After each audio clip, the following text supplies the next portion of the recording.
Good evening, everyone. I guess I'll try to speak loud. Well, I didn't have any really prepared presentation for tonight. I just want to make some casual comments, and then maybe we can have some group discussion here. All right. Well, first of all, I just want to get something out of the way, and that is a comment about the environment.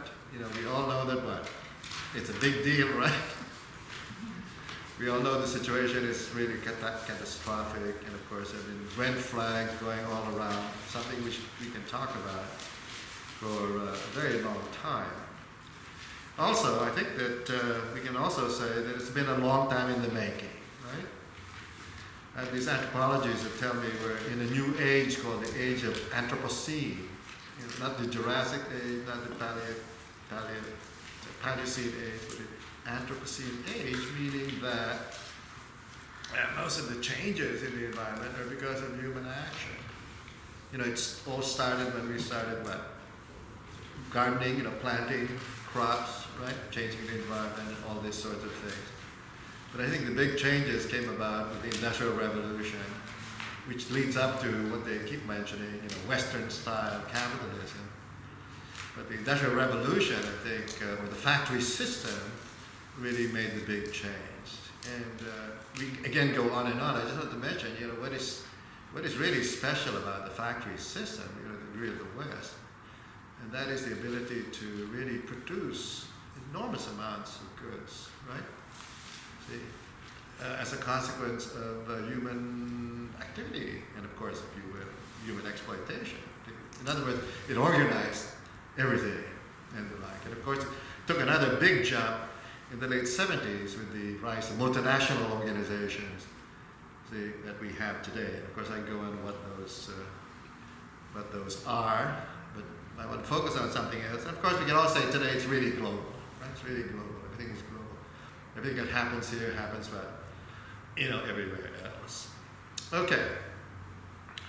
Oh, incidentally, it's one about the Anthropocene. It says one of the consequences, or one of the effects of the human beings really determining what the environment is that the number of diversity, you know, really reduces. See? Or the number of species really becomes a lot narrower. See?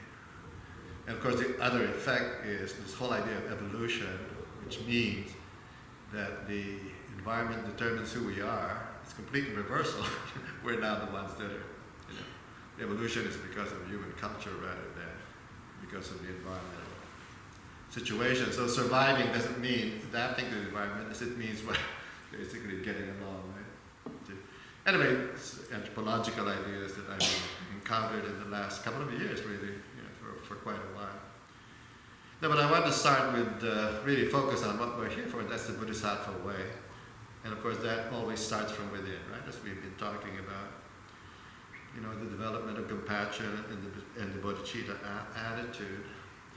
So I think that I'll take off from what we talked about, and that is that, well, we meditate, right? In other words, part of the Buddha way is to meditate. And the thing is, I'm saying, let's meditate in nature. It's one thing, I think Matt talked about meditation, you know, meditation in nature. So I think here we should meditate in nature. Not because it's just a nice place, but actually because we are trying to establish a really personal connection with nature. See, as opposed to this thing and my thing, etc. And it's hard to explain, but I guess the thing that comes to mind was that when I was a very young man, and I had these Taoists that I used to know. They were teaching me. I was interested in painting sometime in my life. And he said, well, okay, if you want to paint the Taoist way, what you have to do is to sit in front of it, let's say a tree. He said, instead of painting, you should meditate, look at the tree.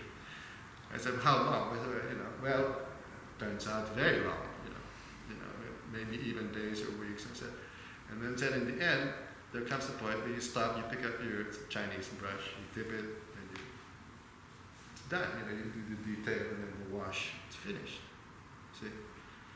And of course, I suppose, you know, essentially, I guess I had to be immersed in this for a number of days, maybe weeks, or of course. And I was young then, so I never really got to do it because the testosterone got in the way. But his idea was that, you see, if you meditate on the tree, see, then you become the tree. The differences between you disappear. The distance disappears. Everything disappears. See, it's only then that you can, see, and then once that happens, and really, it's really you realize that everything is everything is emptiness. Everything is nothingness. See? At the same time, everything is what? Everythingness, right? See? Nothing is an emptiness and everything. So that's the way I'm saying, is that if we meditate in nature, then, well, it's to know these, see? It's to know what nothingness and everythingness is, etc. And how nature is not something that we act upon, right? But it always is, if anything, it's always if anything, something that is establishing well, whatever words you want to use, these are all symbolic, relationship or oneness, we're all in the emptiness, right? We're all in and that's why then I can draw the tree. As I told you, I failed at that young age. but then to jump today, see, it just hit me because, you see, I'm used to lecturing, and my wife always complains about that. See, every time you open your mouth, you're lecturing. Even if you're asking me where you want to go. See, and that's an occupational I don't really need to do that, you see. Exactly, see. And of course, she's put up with it this long. I guess she can put up with it longer, right? In any case, so it struck me, you see, well, instead of lecturing, we meditate with people. There's a reason that we meditate with people. There's a big difference from meditating in, like in our garden. In other words, it's not just being in a nice place or heard twerping of the birds. That has nothing to do with it at all. See? I mean, say you want to connect to the abyss of the cosmos, right? See? So why do it with people? Well, because again, the same thing. See? You want to do it with people. And you want to meditate with people in nature. See? In other words, the bottom line is here, awareness through sharing. Right? It's all about sharing. See? In other words, it's teaching through sharing rather than teaching through lecturing. See? I guess the word teaching is wrong. It's learning through sharing. See? We're no teachers here. We're just all learners. Learning from each other. And again, so see, if I was teaching, I'd be very clear about the definition of each word. Absolutely. But here it's very different, right? Trying to describe something rather than teaching you something so you can answer correctly on the test. In any case, see, so it's knowing by sharing, and whatever it is, what did I say? It's learning by sharing, right? And sharing is being. See? Sharing is being. And everything is fluid, of course, as you know. And so then it doesn't take very long to jump. It's activism, through, right? Learning and sharing. And so it's important that we meditate together. See, it's important that we do this. It's not some, I'm not going to go out and, be Superman, come back and, correct everybody's, kill everybody's enemies, etc. And then, of course, what happens if I do that, I'm Superman. Then I have to leave because they can't even accept me as an ordinary person in their life. Okay. Now, just to bring it back to the readings, there's very good examples of that. The Dharma walk around the lake, see? And so these monks wanted to, the lake was deteriorating. I'm not going to go into it, but what they wanted to do here, they had to engage others, right? They had to do it, and because the way they did it, the goal, first of all, they had a goal. And one thing, to do it the Buddhist way, that what? We don't want to do it in a way that produces violence, right? Or coercive confrontation, right? Or what? Putting the other person down. Yeah, you don't want to fight, basically. See? No violence, no fighting, no war. That's the Buddhist way. You can't, I don't think you can even defend yourself, if I'm not mistaken. In other words, not only that language must go out. That idea must get out of your head. See, so the only thing that you can do, if you're not going to do that, then, so somehow you see, it's the same thing. You have to meditate with other people, right? You engage other people, you have to bring everybody together. See? Right? That's the Buddhist way. to do it. And so this is how they did it. And they, what's interesting is they learned how to do it. See, in the first walk and the second walk, they learned how to do it, whatever their plans were. But they were open. They were open to what the people were, etc. But the thing that, so of course they brought about awareness. But the thing I think that they really were able to do, which is remarkable, is they were able to bring groups that were very different together. They brought what? This was after several walks. They had what the local officials would come, right? They had Muslims in their groups. They had, who else did they have? Well, they have other NGOs. And NGOs is another name for non-government organizations. Here we call them, what do we call them here? Grassroots, like we're non-profit organization. We're supposed to be an NGO, right? Because we're a non-profit organization. And foreigners, of course, came in, as the case may be. Okay. So, and of course they also got other monks to enjoy it. But what is interesting about it is that, in whatever they were doing, see, they had certain focuses. They even brought together and did not bring about confrontation of conflict between the rich and the poor. They wanted to what? Engage the poor because they were the silent minority. See, so they went around and they had the poor had more active participation. And the poor were the ones that were cheering them. What the problems were, they had skits. See? In other words, it was not the difference between where the experts or whatever were just completely gone.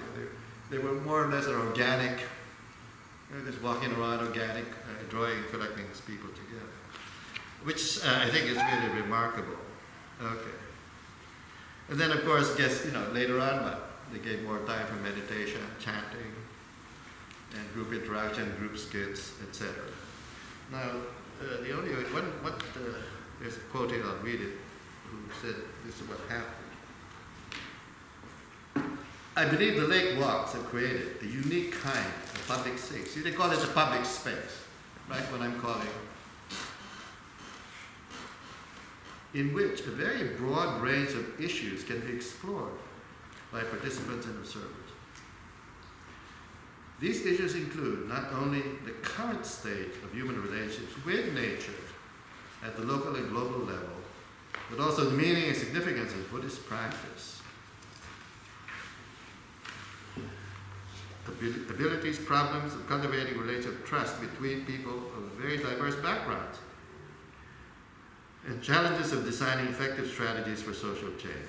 The breadth and openness of this space makes it possible, I believe, for a unique kind of spiritual and social creativity to take place. That same health and openness, however, also increases the range of difficulties that may be encountered. Anyway, what I'm saying, when I mean we meditate together, is exactly to create a space where everybody can organically, and the people that had no voice had a voice, and in fact get more local activity. Okay. All right. Okay, so I think also what's important, as I just pointed out, we want to avoid impossible confrontations, right? We don't want the kinds of confrontations that lead to violence, force, aggression, and war. Now, these possible confrontations have no good resolution. There's no real winner. See, so you don't want to do that. And I think, as when there is a confrontation, and that's immediately not resolvable, is people already have they've already decided before they even, right? Okay, I'll talk to you, but under these conditions, you have to succumb to what I say at the very end, right? In other words, and that's it. It just doesn't work. Okay, so you've got to really get away from that. And there's some hidden. You may not be there. I call them. We want to stay away from these impossible delusions, see, or what unsolvable delusions. Like one is a situation where everybody's pointing the finger at everybody else to find out who's to blame. That never ends. You can keeping score. It never ends. See? And that's something. If you don't want to get into that inadvertently, see, because you can get stuck in that. It's like It's like it's like an addiction. The other one are these false dichotomies of illusion. One example I think is, it's either socialism or versus democracy. Yeah. Socialist or liberal versus. Again, this is something that it's not resolvable. Not in the context in which it occurs outside. Now, if you're in academia, like if you're in the school, these people they have rules for arguing this, but it takes a long time, you really have to. But in a context here, politically, that's not true. It doesn't really matter what they're talking about. Okay, you see, it's just a banner that they're, just a banner that they're raising. So you can get caught in that, and again, the outcome is, the outcome is just not. It's not resolvable. At least one destroys the other, or whatever, or discounts the other. So there's no really winner or loser. In any case. There are many comments about this. Some people say, well, if the extreme left got their way, they don't like the outcome anyway. If the other side completely got their way, they wouldn't like the outcome anyway. It would not be, acceptable to them one way or the other. Anyway, we can go on to that, but I'm just saying it's important in the Buddhist way to avoid these kinds of things. And in the context of Buddhism, we spend a lot of time, talking about the control of anger, right, and anger between individuals, and I think it applies also at a group level. And I think we really need a special session to talk about war, because it's so entrenched, and it's so elusive. Because when you're talking about two individuals, it's very easy. But when you're talking about war and history, war and all that sort of stuff, so I'm saying people talking about this, throughout your ears, everything is coming in. Everybody's an expert, all this sort of thing. So we really need to focus on what the Buddhist way is, and of course have a special session if we want to talk about just that war, and staying away from anger and violence and all these sorts of things. It's the case. All right. One way, first of all, not to get drawn into such, I call them prisons, is not to take sides. See? And this is critical because many people take sides based on trust. Basically trust. I trust this person. I don't care what they say. See, but you're taking sides. That's a big mistake. But that doesn't mean we can't take strong positions, on what's happened. In other words, I'm taking a strong position that you should not denigrate, the dignity of any, right? Any sentient being. I'm saying we can take strong positions. That doesn't mean that we have to take sides. It doesn't mean that we're being wishy-washy at all. I mean, be very definite about about some things. I think that's one thing that I can be definite about, that none of you will throw stones at me for. Well, I think Santikaro points out that one of the reasons that they did the walk around the lake as they did was to take the middle way. They didn't want to just be silent and just watch this. All these bad things happen to that area and that lake and the villages around it. But they also didn't want to do kind of protests or violence. Yeah, exactly. So they took that middle way of bringing people together, doing kind of this kind of Buddhist walk around the lake, inviting the Muslims, inviting all the people who are around. So that was kind of the middle way against, either extreme. Right, I agree completely with what you said. The only thing is, I didn't want to use the word middle, see, because it assumes that there's actually a continuum. But I just want to say, they created a space where those extremes became irrelevant. I just said it a different way. See, because this one, where was the middle? So I just didn't like the way that, but it's the same thing. But you're absolutely right. The extreme of being apathetic and passive. Well, that's none of my business, right? Things are always going to be the way they are.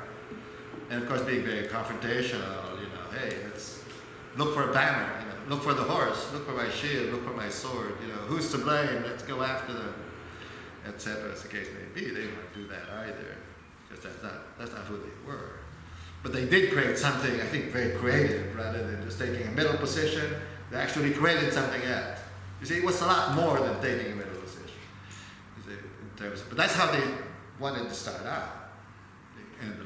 So anyway, I just want to, that's a special thing. I just wanted to now end here. I think there's a place for science, actually. See, for many reasons, but at least one reason is that at least cuts down on the noise.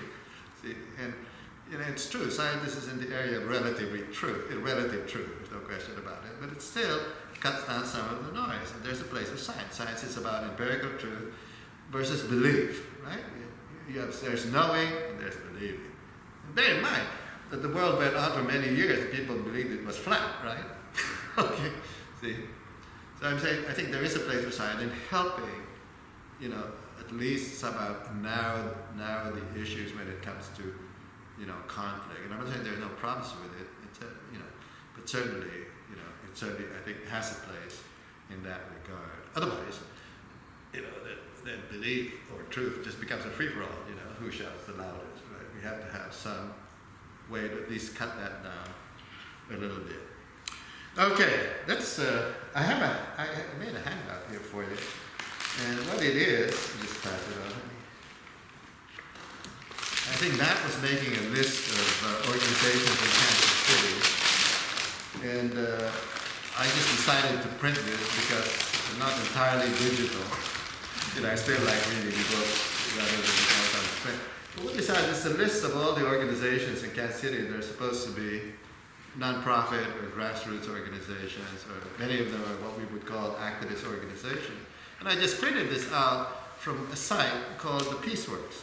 The Peaceworks is, some of you are familiar with that. If you go on the site of the Peaceworks of Kansas City, then you will find these, find this list. So I just printed it out, came from there. And it's actually incomplete. Incidentally, the Buddhist Center is not on there. You see, some other organizations are not on there. One that's not on there that I think I added on was the Citizens for Justice in the Middle East.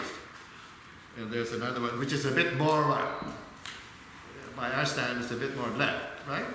And there's another one called Borders, people that are looking into the borders of, I think I put that there too.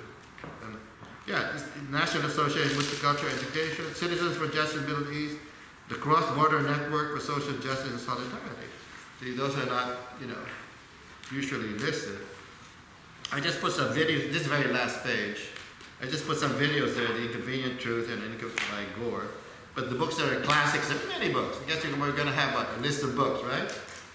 But one is first, The Silent Spring is supposed to be, Silent Spring is supposed to be, one of the classics. Anybody know The Silent Spring, that book? I've heard of it, yeah. Oh, no, Silent Spring is, there you go. Can you tell us what it's about? It's about the early, I forget her name. Rachel Carson. Rachel Carson wrote this many years ago, and basically she was telling people that the water was being polluted by industry, and she really did all the scientific work to show that. Particularly pesticides. Exactly. Right. Pesticides. Yeah, right. It's really a classic. Everybody. It is a classic, yeah. The other one, of course, everybody read this. This Changes Everything. Anybody read This Changes Everything by Naomi Klein? It's on the New York Times bestseller list for how many? Oh well. This Changes Everything by Naomi Klein basically is saying, well, she's saying again everything is global, but what she's particularly saying is that what you call capitalism actually is bad for the environment. It's produced a lot of the environment problem. See, so she's actually known because she's singling out, saying, hey, the way the economic system is actually a reason why the environment is gone to pot. Okay? And so when she says she changes everything, and she's been echoed by many people, and they say, look, we don't need changes, we need revolutions, because what we really need to change everything. See, we need revolution in thinking, revolution in social organization. We can't just fix things the way they were. So she's one of those voices that are saying this, and you hear those voices echoed in many other places. We can't just fix this here and there. We've really got to really confront, the way we do things as a society in life. So anyway, that's a voice there that's happening. But anyway, one of these organizations all have links. You can go to the link. And one thing, of course, I think which is great about these links is that if you notice that all of the Buddhist examples here, they're all face to face. They're not, you know what I mean? They're not distance. They're all about close communications. They're not. And so, if you go to some of these links, what will happen? It will bring the face of whatever the issue is and make it real. I think that's what will happen. Like, for example, in this Heart to Heart, there's a Heart to Heart International, and it's about the doctors that go and volunteer and help when there's crisis all over the world. A lot of it's environmental, a lot of it is poverty, etc. And so, I listened to the talk of the doctor that was heading the Kansas City chapter, and he's been to all over the place where they have these problems all over the world. See, but when you show these pictures, then you really see the face of suffering. You really see it. It's not like it's just an idea. See, and it really tells you what it's all about. And I asked him a question, and I thought it was very interesting. I said, well, what you're doing, he said, because we were talking about poverty, he said, instead of giving these kids milk, we give them this very enriched peanut butter, whatever, bar. See, and I said, oh, that's great. But then I asked him, well, look, you're doing that. That's a quick fix, because there's, they don't have any food, but they leave because they're not there. And he said, yes, you see, the only thing we can do is stop the leak. His analogy is if somebody is injured, the doctor just stops the leak, then he has to move on. And so, that organization, the best that they were doing, was just really stopping the leak. So, that gives you this reality to what the organization is all about. Incidentally, the Heart to Heart International, the Peace Works, and the physicians, there's an organization of physicians, they're the ones that first came out with really the global concern about what? About nuclear energy. They're the ones that came out with this global nuclear energy. So they've been around for, quite a while. Anyway, one of the things that this can do is to really bring a face, and it's really heartbreaking actually when you look at when you bring it down face to face to what it is. And so I had this friend that he's completely berserk because everywhere he goes, I'm saying there's just really so much human suffering. So anyway, so I decided to print this out, even though instead of the link, see, so you can, because again I'm not totally digital, so you can see it in real life. Now, but the back, the very back sheet, I asked my son to. This is actually because of one we had the last time. I said because he got a degree in environmental management. But basically, he was concerned at one time with certifying or not organizing companies so that they are more humane, right? So I think in the end, when we have products, they say, well, okay, this is organic, right? Or this is what, fair share. But in the end, they can certify companies. Well, these companies are not what? They're not sweatshop labor. Because, if you look at this coffee, well, all right, it's fine, and it's good, it's organic, but it may what? It may be the product of slave labor. So we can, instead of buying something healthy, we can stay away from, exploitation and suffering. Because almost everything that you buy, if you look at it, it's always what? The product of some kind of cooperative, right? Some kind of cooperative action, It's not just, it's made by what? Some robot, some cooperative robots, right? or some human being. How many steps, for example? And not only that, if you just look at food, you see what percent of the population feeds everywhere? It's not what? Is it 50%? No. you see, but probably what? It's a very small percent, and after that, you have all these other supports, right? Distribution, etc. There's so many of these opportunities. So that's the reason for that. Now, I told him, he developed this for me, and I haven't really had a good look at it. So I told him that I'd give it to you guys. He said, yes, all right. But I want to be sure you let them know this is just his first shot, because I asked him to do this, see? And I haven't really edited it. See, so this is certainly the beginning of a work in progress, which you can or you cannot do if you want. The other thing I want to say is that, if you want to know, in this day and age, if you want to know, we can find out. See, I talked about these nonprofit organizations. If I want to know what's happening in the government, we can find out, right? If we can find out, we ought to do it. You can look at every candidate, look at their positions, It's all there. It's not something that, it's not something that, is sort of like hidden, This is not, at least that part is not, we don't have censorship, see, so that all of these are burned. So We still have that luxury.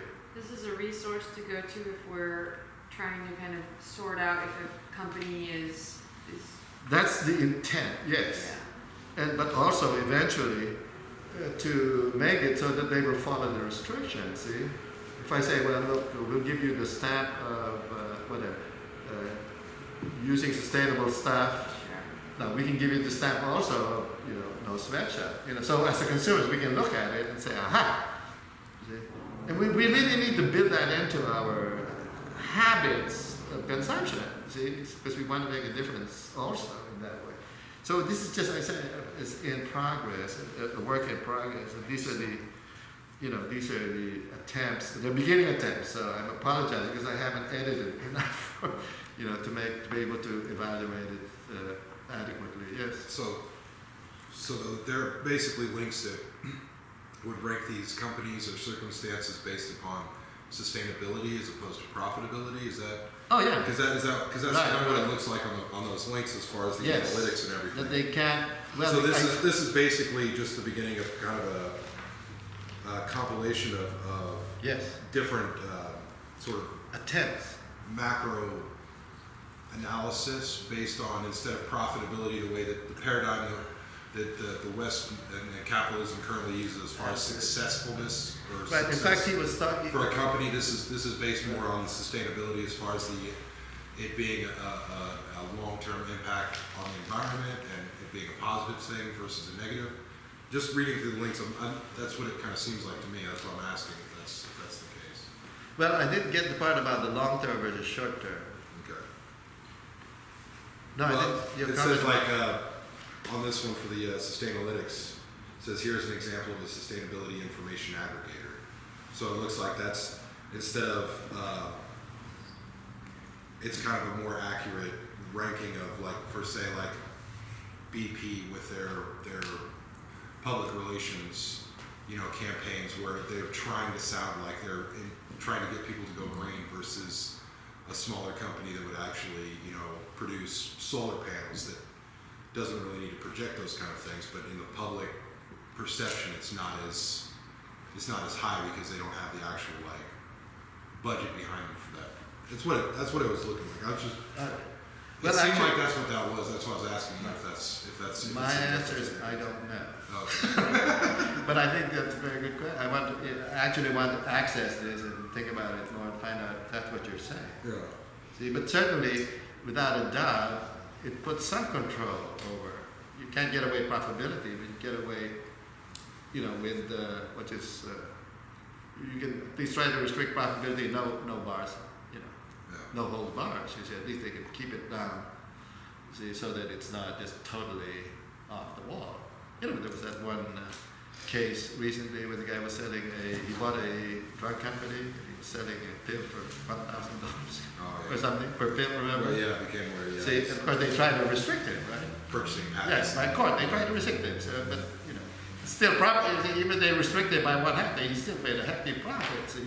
So I think it's more in terms of control rather than elimination. Because the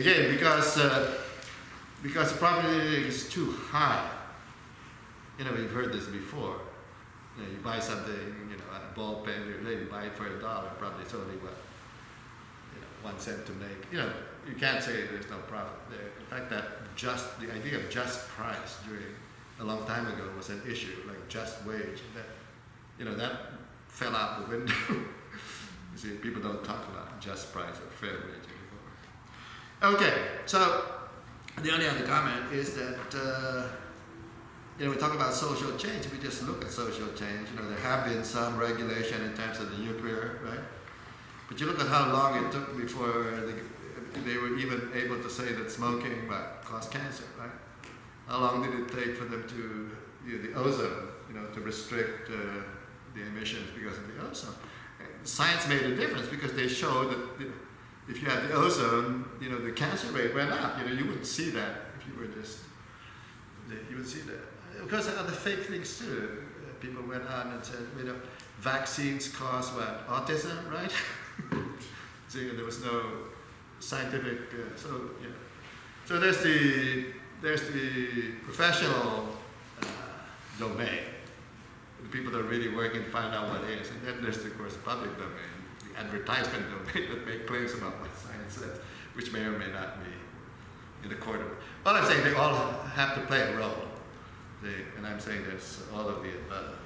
Okay, that being said, we'll talk about this. I think you have a show and tell. Yeah, so on a real micro level, Kansas City just got a store called Soap, the Soap Refill Station, and it's right next to Waldo Pizza in that little kind of shopping area there. And basically what they do is they have homemade soaps and kind of name brand soaps but in really large containers, even like huge barrels. And you basically just pump it into your own bottle so you don't have to keep buying these things. And so I remember bragging about this to somebody at a coffee shop, and they were saying, yeah, but I'd be interested, is this gonna cost me a lot more? Well, the cool thing is since they have some house-made products, they can give you the EO or the Bronner's or whatever at a price, but then about half that price is their own homemade house-made brand. So this was a Myers pump, and you put it on a scale and they write it was 1.8 ounces, and then you go and you fill it up and then they weigh it again, and so then they just charge you for the ounce. So this would have cost me $5 or $6 brand new, and the refill cost $2.30. So not only is it helpful for the environment, but it's cheaper, and you can bring your own, or they have free ones there that people have donated. So if you have a bunch of these laying around and you haven't yet recycled them, you can bring them there, and they have kind of a little place for it.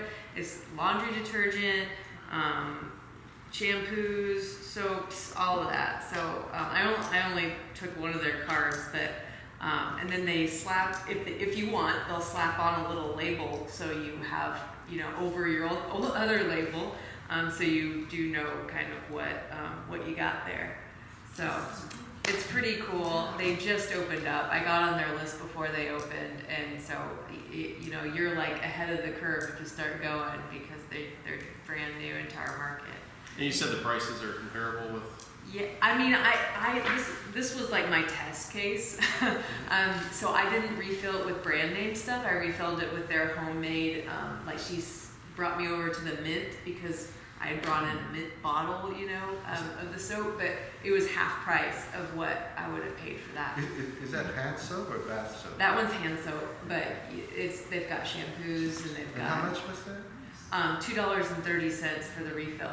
And that wasn't we're just now open, sale or anything? No, That's their it was price? 18 cents an ounce. The more expensive, name brand things were more 30 cents an ounce. So yeah, you'd have to kind of do your own pricing on that. But yeah, seems like a pretty economical option. You're not wasting a plastic bottle every time. Pretty cool stuff. So can you buy a gallon?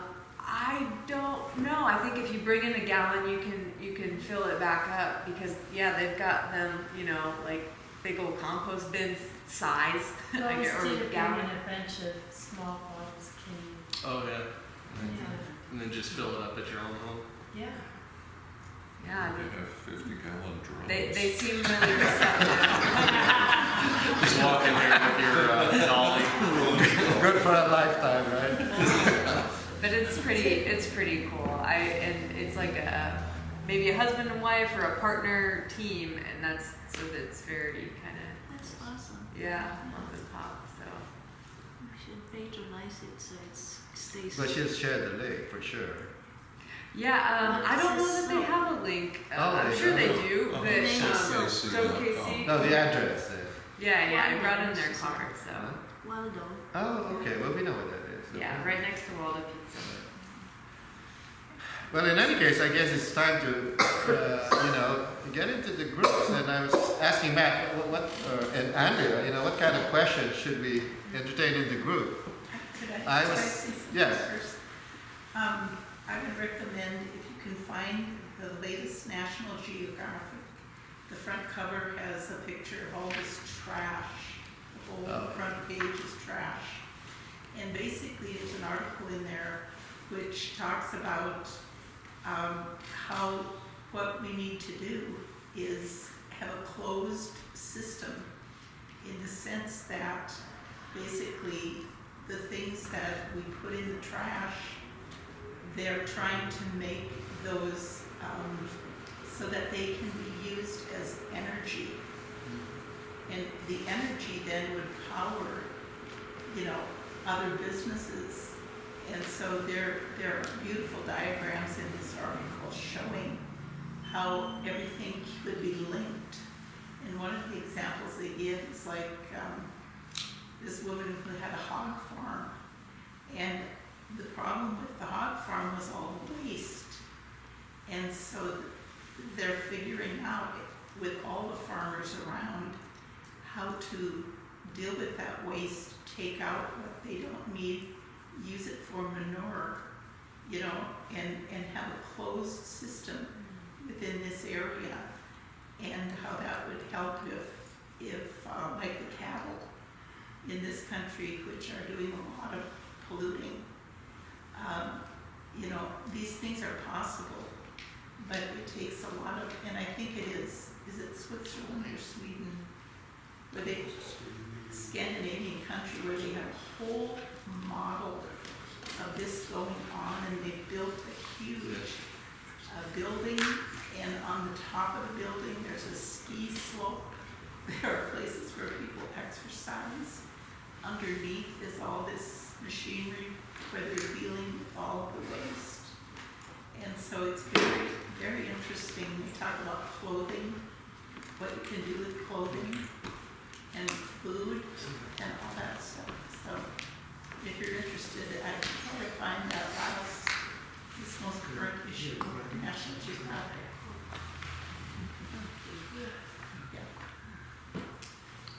I have something too, a couple things. Go ahead. Well, I just brought this, I had gotten this as a gift, and it's a insulated grocery bag. And I actually looked online because I thought, well, maybe we could have a remade insulated grocery bag and sell them in the bookstore maybe. So there are a number of companies online that do that. So that was one idea.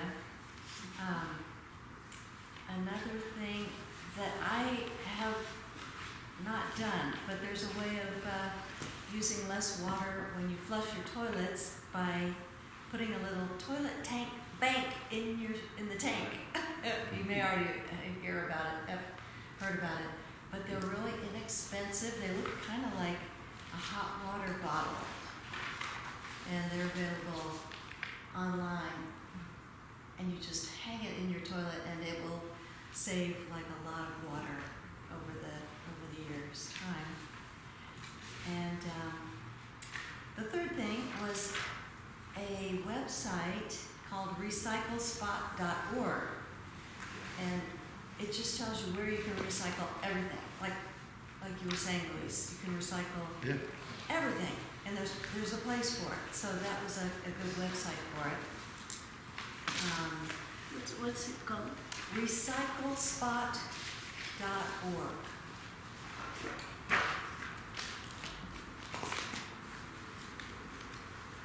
And I also heard that this week that the Prairie Village City Council is looking at possibly banning the use of plastic bags in the grocery stores and in other stores. I don't know.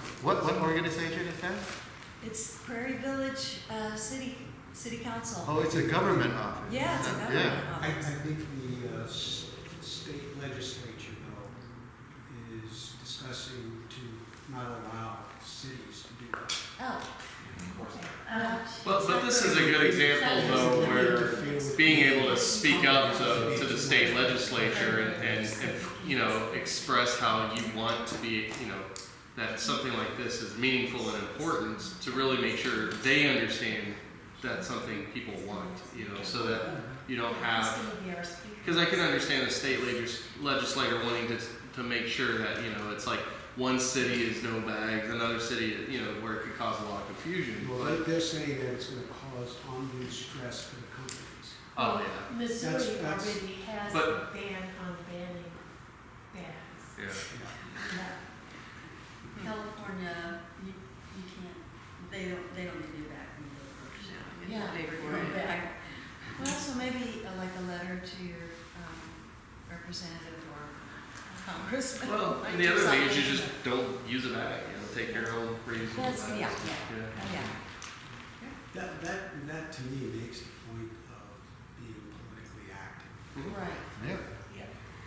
Because a lot of these decisions are made, the business really has an undue influence on politics right now. Yeah. The oil companies have known about the Could you dangers. speak it of just a little louder, please? Just a little louder. The oil companies have known about the dangers to the environment Oh, for a long time, and Yes. they've been suppressing that information. Yes. Their idea, I mean, if a lot of these people are just out for profit, and they have politicians that go along with that and support that. And no matter how much you reason with these people, you're not going to get anywhere because it's about money and profit. And so you need to get involved in politics in order to deal with those issues at a global level, because we're not going to be able, I mean, I'm involved locally. I'm involved in climate action KC Overland Park. That's focusing on the Overland Park area. But I think you also need to get involved on the local and national levels. It's everywhere. You've got to just... I think you're absolutely right. I think that engaging, but this one is engaging, and these are engaging non-profit organizations, but engaging government agencies, I think is just as equal, if not more important, both on the local and the global level, in fact. Right. See, And I would that's just like to say that leads into actually next Wednesday, because Rime member Tucker Poling, who is actually a councilman for Prairie Village, is going to come and talk about political action in communities. So that's I left it out on this one. Yeah. Because I think you're absolutely right, that I think not only is there like actions we can do, but raising and advocating for these to, you know, people in power is really important. I do want to say, Andrea made me realize Danny actually makes a lot of her own like deodorants and toothpastes and other things like that to prevent a lot of waste. And I actually asked her if she would lead us or do like a pop-up class one Saturday morning, and she said she would. So we were just getting it scheduled, and it's April 11th, 10 to noon. It'll be here. She's going to do a couple things, and I think we're going to work out logistics, but the hope would be that if there's enough people, some people would do like the deodorant, some people would do like the toothpaste, and then everybody could share and have like a sample or something like that, and then the recipes, so that way you can also make your own, because she does, I know other people know some of the things she does, but I know like the deodorant, the toothpaste, she makes like bug sprays on her own.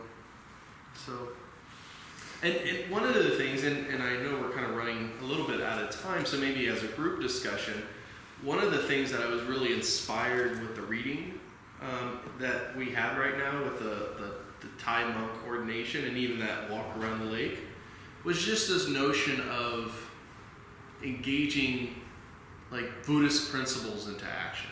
like that notion of the monks doing the tree ordination, how that was such a radical concept. And one of the things that I appreciated in the writing, that first one was they mentioned that it was weird, like it sounds weird, like that doesn't make sense to people, and because of that, it really kind of got word spread about the different things. So I thought, well, maybe we could Find something weird No, to do. no. yeah, something weird that maybe we can do here at the Rime Center. No, yeah, one of the discussion questions I was thinking of was how to engage these non-profit in the Buddhist way. Mm-hmm. See, that was, I thought that would be a good, which is right down what you're saying, a good discussion question. And so they could pick maybe one of these and then say, how can we engage them in the Buddhist way?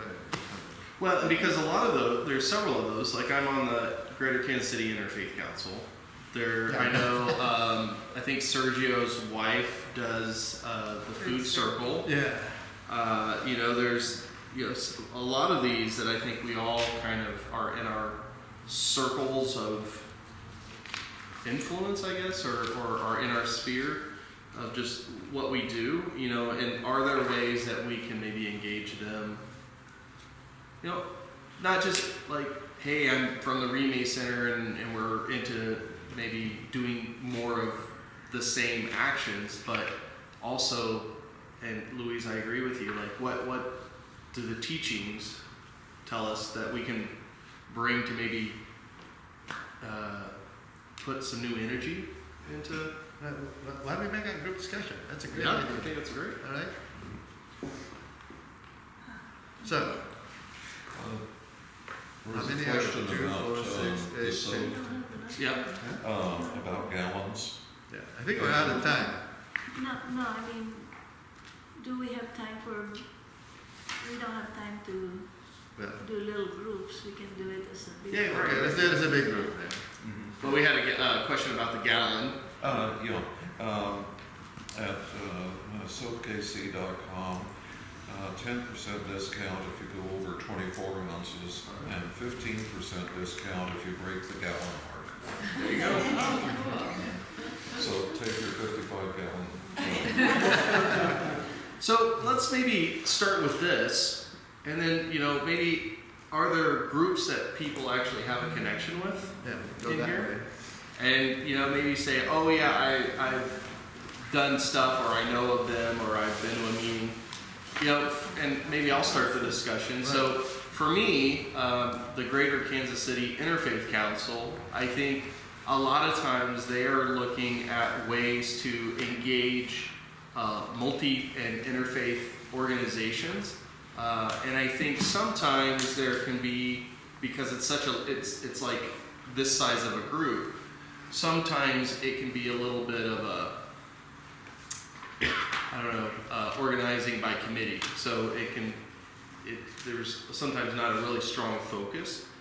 So I think, each faith, and in fact mine's next month, I'm actually going to talk about the Thai ecology monks, because I think that's such a neat thing that they're doing to kind of raise awareness of like, well, to get these other faith traditions to think about what can they do in their own faith tradition, similar to what the Thai monks did, to engage aspects of the environmental crisis and other ecological disasters that might be going on. Well, okay, that's my question. In terms of the Interfaith Council, Mhm. are they successful?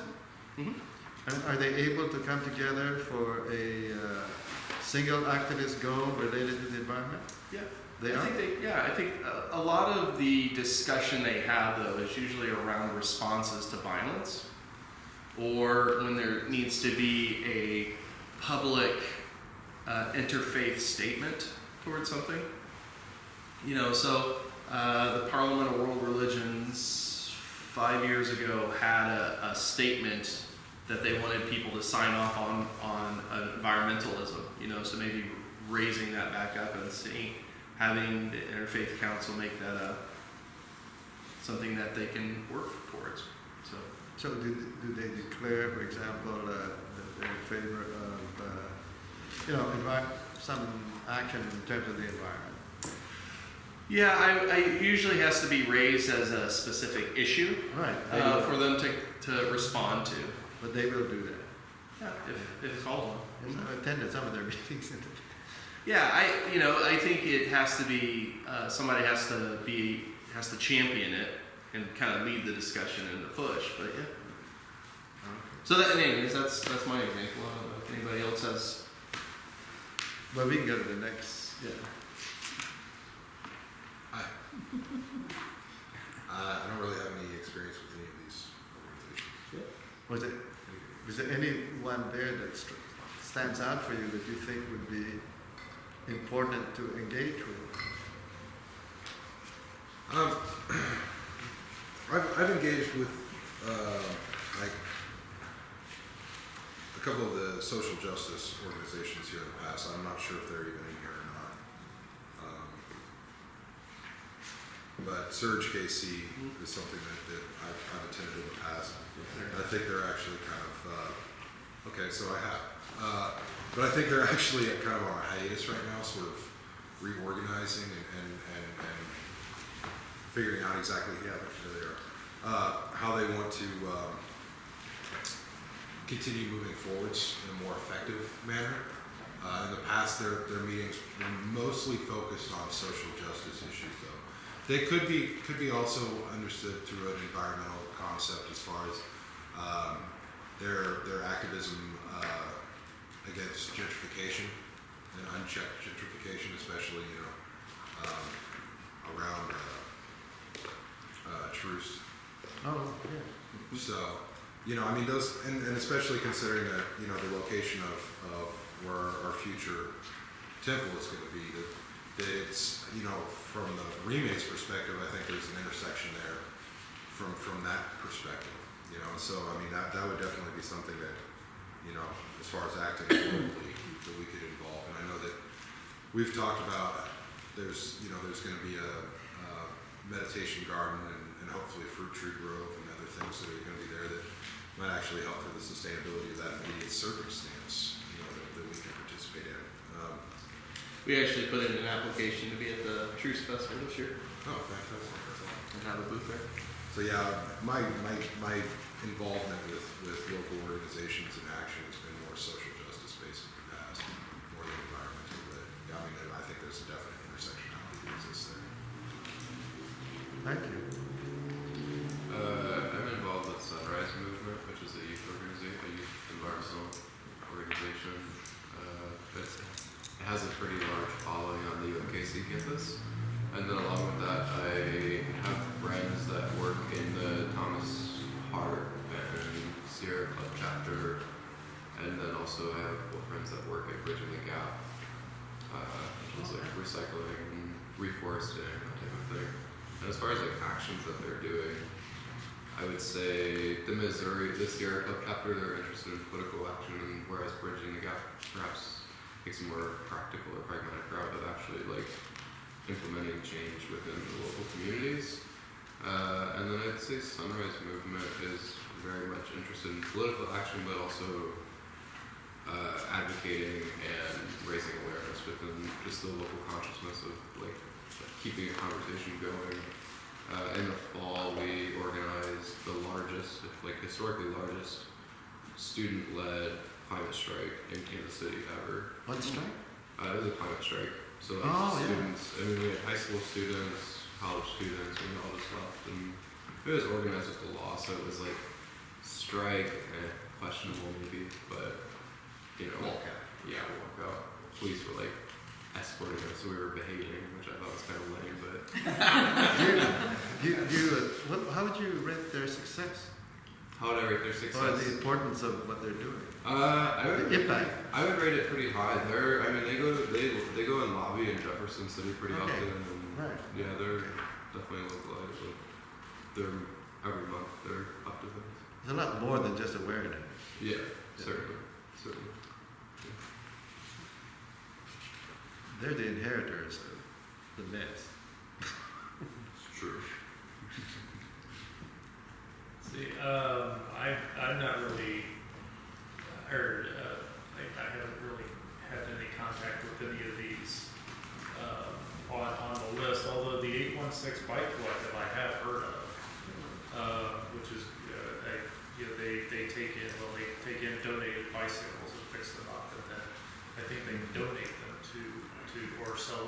very, very, very low cost to people who need a bike.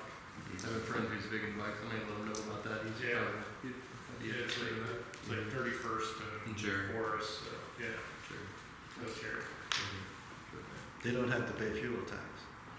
Yeah, there you go.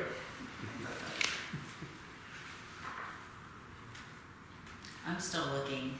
Yeah, and feel free to pass too. I mean, We're associating with two on this list, American Civil Liberties Union, ACLU. Oh, Mostly with, I think we got involved with voter restrictions on voting.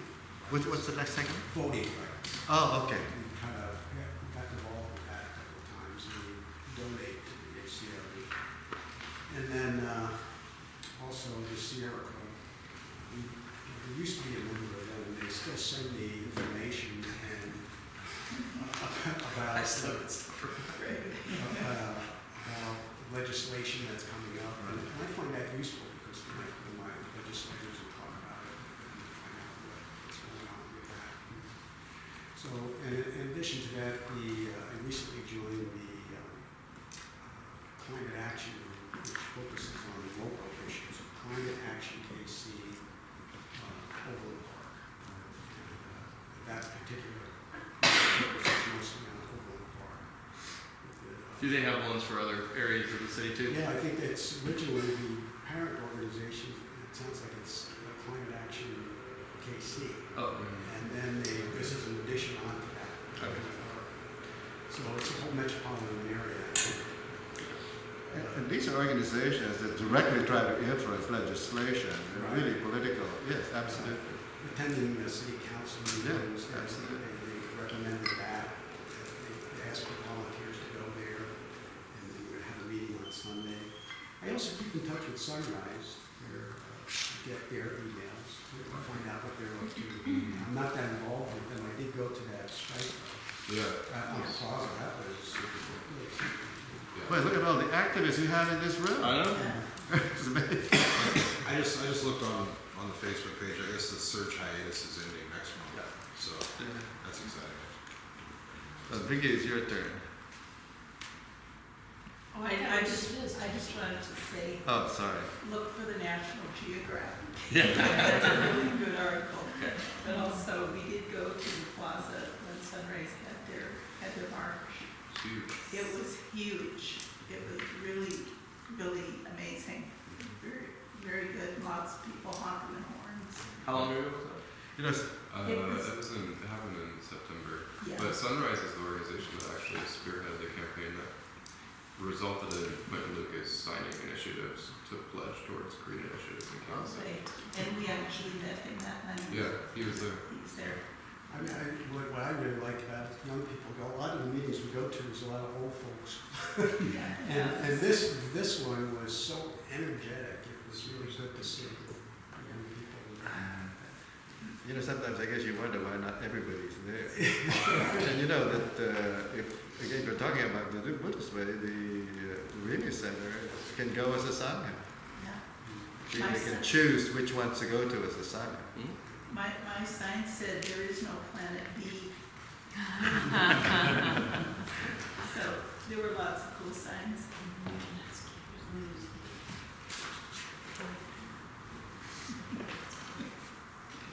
I'm gonna pass, I don't know any of these organizations, my life is the Rime Center. Well, Harvesters is on here, and you're our contact. Yeah. But not to call you out. She's like, Well- still pass. That's okay. I'm familiar with Harvesters and I've spent a lot of time there, but I don't know how it would be a part of this discussion. So I pass. What is this discussion? We're asking you, any of the groups that are on that piece of paper, do you have any knowledge of them, connection to them? If you do, Okay. thoughts, emotional expressions you want to share? Well, I have volunteered at the Heart to Heart International group, and I think it's a fantastic organization. You know, they're helping in disaster areas all over the world. And, but I thought we were talking about what kind of thing we could do that's really weird that would, you know. Well, I mean, yeah, that was the original idea, and then we changed it. Oh, But I mean, if you have some We can- really yeah. weird If you have a weird action that you think we could do, Yeah, we want to hear the weird stuff. that's, I was waiting for the weird, you know. But we were waiting for you to tell us. Oh, yeah. Let's see, what could we do weird? You know, I wish I knew more about Buddhist, you know, ritual, like the ordination of trees. And I don't know enough about that kind of thing, but that would be cool to do something like that. I don't know. I don't know. Yeah, I was talking to Geshe-la about it earlier today, Yeah. and he was saying that they do that in India as well. That it's really taken off. That it's kind of spread. It's not just Thailand or Cambodia. It's Yeah. really all over where there's like forests and stuff like that that are in danger of being logged. It wouldn't work here because people don't see that cloth wrapped around a tree and respect it. They would think, oh, that's where you want me to cut it? Okay. Right. I mean, you know, the weird thing I thought was Or like the a yellow ribbon. demonstration. Yeah. Some kind of demonstration in the park where we ordain a child and have some kind of anti-gun, you know, that our purpose is to stop guns and people, you know, having guns in public and stuff like that. Because this child is ordained and we don't hurt this child or whatever. That would be kind of weird. But, you know, it's interesting that these kids. Definitely weird. I like it. You get a gold star for the weirdness. If we're talking about like some kind of statement that would get attention or something like that, Right. you know, and tying that into a Buddhist concept that we can all probably be able to do authentically without feeling like we're maybe stepping outside of what will be genuine from our perspective. I mean, there's few things more Buddhist than circumambulation. Like, if walking around something is A, easy, and B, you know, a solid way to, from a Buddhist perspective, to show respect and sacredness to something. You know, so even if we organized some kind of walk around, you know, Kansas City or something that would be obnoxious and difficult enough where people would take notice, you know, for the idea of consecrating maybe the entire city on it. I mean, you could do it from an environmental perspective, you could do it from an interfaith perspective, and just like these Thai monks did, where they got, you know, more people than just their own perspective involved in the circumstance. You know, I think participating in interfaith ideas of sacredness is a beautiful thing. It's something that I've eventually come around to seeing as wonderful and appreciating other faiths' ideas of sacred and their rituals that involve their concepts of sacredness. And I think if we could incorporate something like that on a grander scale, where it wouldn't take, you know, an army maybe like the environmental walkout would have been, but even just enough people to walk around the Kansas City metro area in some kind of organized fashion to bring. I mean, if we're talking about, you know, making a statement along those lines, you know, once it warms up a little bit, I'd be more than happy to walk around the city with you guys. You know, but I mean that just directly taking their idea is. I don't think we should be above that. Yeah. I like it. I just want to comment. I think it was, to me, it's really weird. There was this national protest and demonstration of these kids for gun control after the school shootings. And there have been 2 women's days that were just walked out with a line up. The kids never led to any concrete legislation. You know, all the kids walked out nationally. They left the school. And the women's marches, they were just massive right after, and then there was a second one. That is not led, at least now, hopefully, I think that will lead to real legislation. Don't think that's weird, because there's people walking out of the church. They're not going to walk out. You have Jane Fonda and all of these people. See, that hopefully it will. They can't even pass the Equal Rights Amendment. You know? So for us, that's weird, for this day and age, because we're such a pluralistic society. To me, that blows the mind. You have all these kids walking out. At least to me, that's weird. All these women making that march, you know, it was national. That's not just local, you know, that's not just a few people.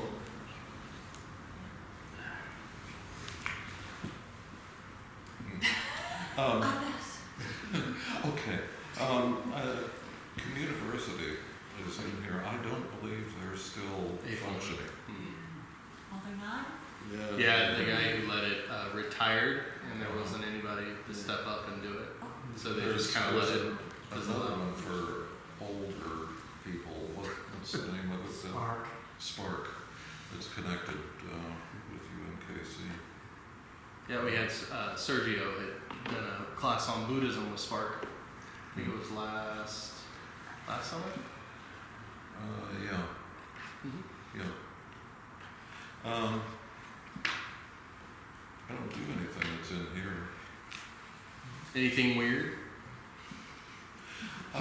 Growing up. Old sick people. Just roll them out, No, put them in a park. and walk away. both Bill and I volunteer at Turning Point.